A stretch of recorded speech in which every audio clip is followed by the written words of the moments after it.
Lordship, today the case is fixed for receive today. क्या क्या मिला आपको आज? ग्रेच्युटी पेमेंट की जो स्टेटमेंट है और पीएफ पेमेंट का स्टेटमेंट है, दोनों मिल गए। सर ऑलरेडी ये फाइल कर चुके हैं, चार चार बार फाइल कर चुके हैं इसको, जिसकी वजह से ये फाइल इतनी मोटी हो चुकी है। They are filing same document repeated. ऐसा करिए, ये पूरे प्लीडिंग मिला के 250-300 पन्ने हो गए हैं। हाँ, तो आप बिकॉज ऑफ दिस आप एक ऐसे करिए, आप एक ऐसी फाइल, एक डिजिटल फाइल अपलोड कर दीजिए जिसमें कि आपको जिन डॉक्यूमेंट्स को रेफर करना है वो आप सर, रेफर करें इसमें से ही। लॉर्डशिप, के इसके प्लीडिंग के बाहर के नहीं। आप सुनिए तो बात, जितने डॉक्यूमेंट्स को आपको रेफर करना है उन डॉक्यूमेंट्स का एक सेट बनाइए, उनको स्कैन करके अपलोड कर दीजिए रेफरेंस में, ठीक है? और आप भी ऐसे ही कर रहे हैं, जिनको आपको रेफर करना है आप एक फाइल बना के स्कैन करके अपलोड कर दें, क्योंकि इसमें करीब करीब इतनी सारी आईएस हो गई हैं, इतने सारे डॉक्यूमेंट्स हो गए हैं। Sir there are only 2 IAS.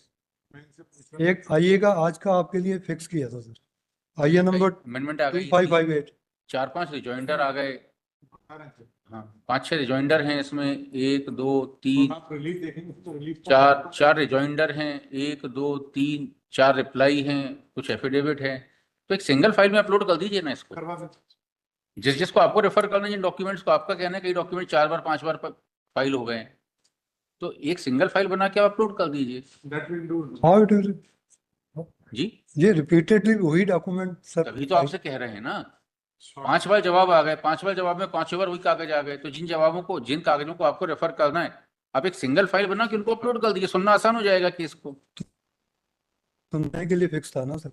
हाँ, तो तो भैया आइए क्या है, अच्छा बताइए। एक आइए तो आपकी डिस्पोज ऑफ कर दी थी, एक दूसरी तो आइए कौन सी है? डिस्पोज ऑफ हो गया सर, उसको मैंने 26/9 को कौन सी आइए को प्रेस कर रहे हैं?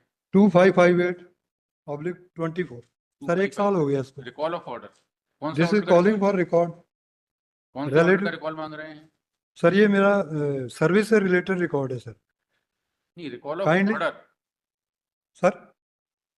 ऑर्डर मांग रहे हैं ना। अच्छा, प्रोड्यूस द डॉक्यूमेंट्स। हाँ, produce the document which are in their position and relevant document for my calculation of gratuity pension and. ठीक है, वो डायरेक्शन दे दो, जो रेलेवेंट रिकॉर्ड इनके पास होगा ले आएंगे। नहीं दे रहे ना सर, कोर्ट में ले आएंगे ना। लॉर्डशिप। इसके लिए कंटेम्प्ट भी फाइल किया था, आपने कंटेम्प्ट इनका रिलीव कर दिया। देखिए ऐसा है कि हाई कोर्ट में इस तरह से, देखिए फिल्मी कोर्ट नहीं है कि एक ही केस सुना जाता है दिन भर में। हमारे पास 115 केसेस की लिस्ट है, हम इनको डायरेक्शन दे रहे हैं कि जो इनका रेलिवेंट रिकॉर्ड होगा अगली तारीख को रेडी रखेंगे।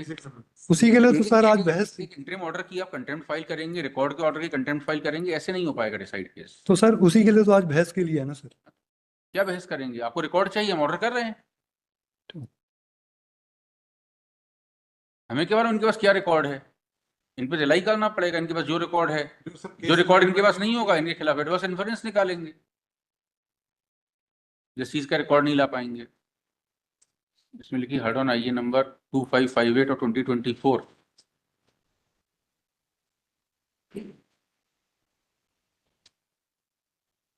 whereby the petitioner has sought relevant documents mentioned in petitioner's application stated 31/1/2024 and 8/2/2024,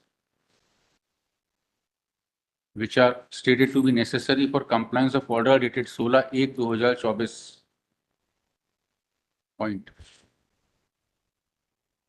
Next, the counsel for the bank is directed to keep ready the records available with the bank, and relevant for the case.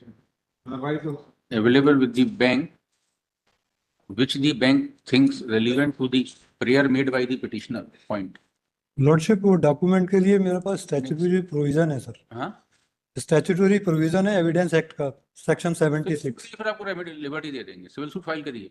वो किया, उसी पे तो आई है sir, उसी base पे तो आई है फाइल किया था।